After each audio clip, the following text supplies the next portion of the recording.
This is Enos' Sport, bringing you that heat and that fire. Alright, y'all. Last video today. You know I had to give my basketball folks a video. We're going to talk about Carmelo Anthony and the reason why Carmelo Anthony has been blackballed from the NBA. Listen, folks. Hear me and hear me well. Carmelo Anthony did not do a great job of adjusting his game. He didn't do what Vince Carter did. You know what I'm saying? Certain players, they know how to adjust their games. And they understand the magnitudes of what your game should be adjusted to as their game is declining. The reason why Allen Iverson was blackballed was because of the personality that he was. You gotta understand, when he was able to give you the level of game that he was able to give you, the NBA didn't mind the pros versus the cons. It's the same thing with Carmelo Anthony. They didn't mind the pros versus the cons because he was one of the greatest offensive scorers the NBA's ever seen. The problem with that is Carmelo Anthony was defensively irresponsible and defensively allergic, basically, to the defense.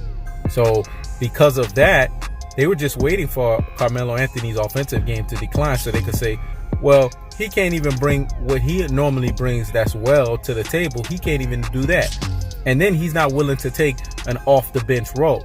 So this is how hence they were able to blackball him, because they weren't willing to put up with the diva attitude. You gotta understand, Carmelo Anthony has a diva attitude.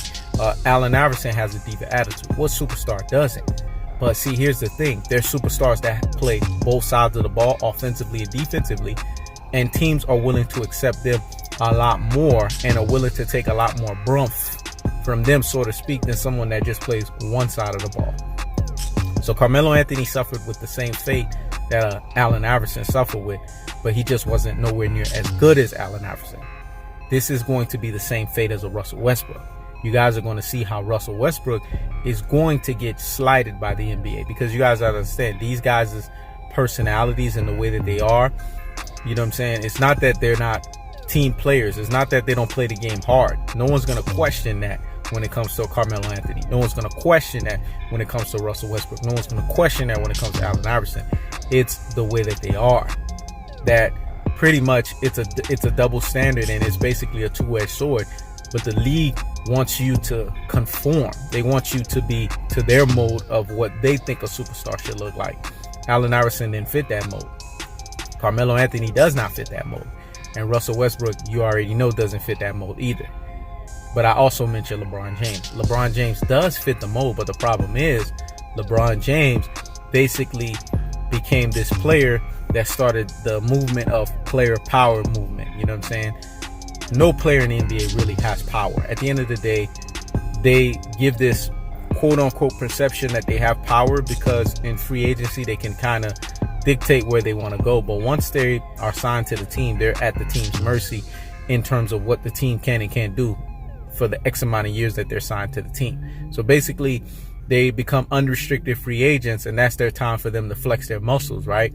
But then once they pick a team, they will go right back into what I will call an indentured servitude contract. So basically, for those years, they have to determine, they have to fall in line with what the team's agenda is.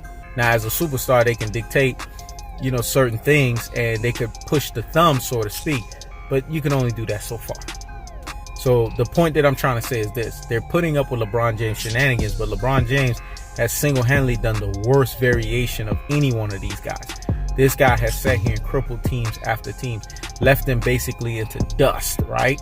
Into basically lottery draft pick teams. So they're waiting for his decline so that they can screw him over. If LeBron James is smart, he gets out of the NBA before that decline happens. Because once it happens, he will be blackballed on a level that you think this blackballing that Carmelo Anthony is getting is something. It ain't nothing. Let me say it again. It ain't nothing. But Carmelo Anthony needs to learn how to take a supplementary position.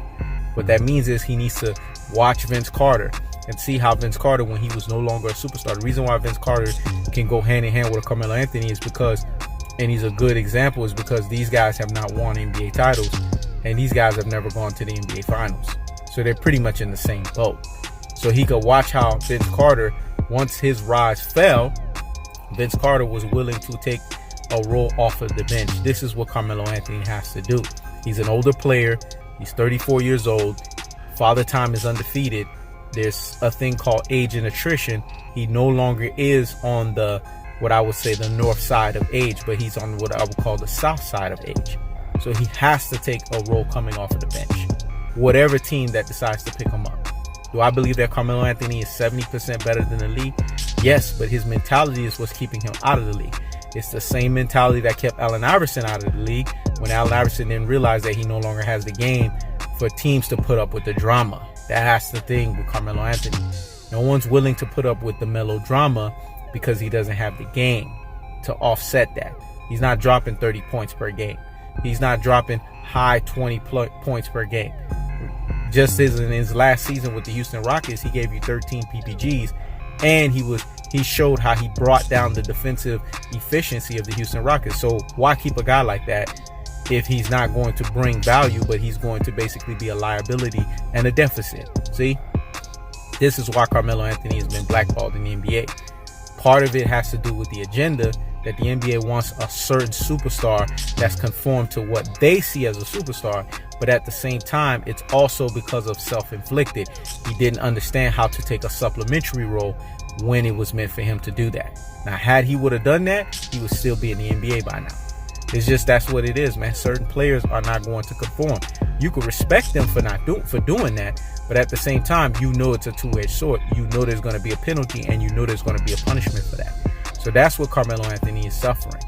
He's suffering that dilemma, that dichotomy that Russell Westbrook is soon going to suffer, and LeBron James will possibly suffer if LeBron James don't get his ass out of there before it's too late.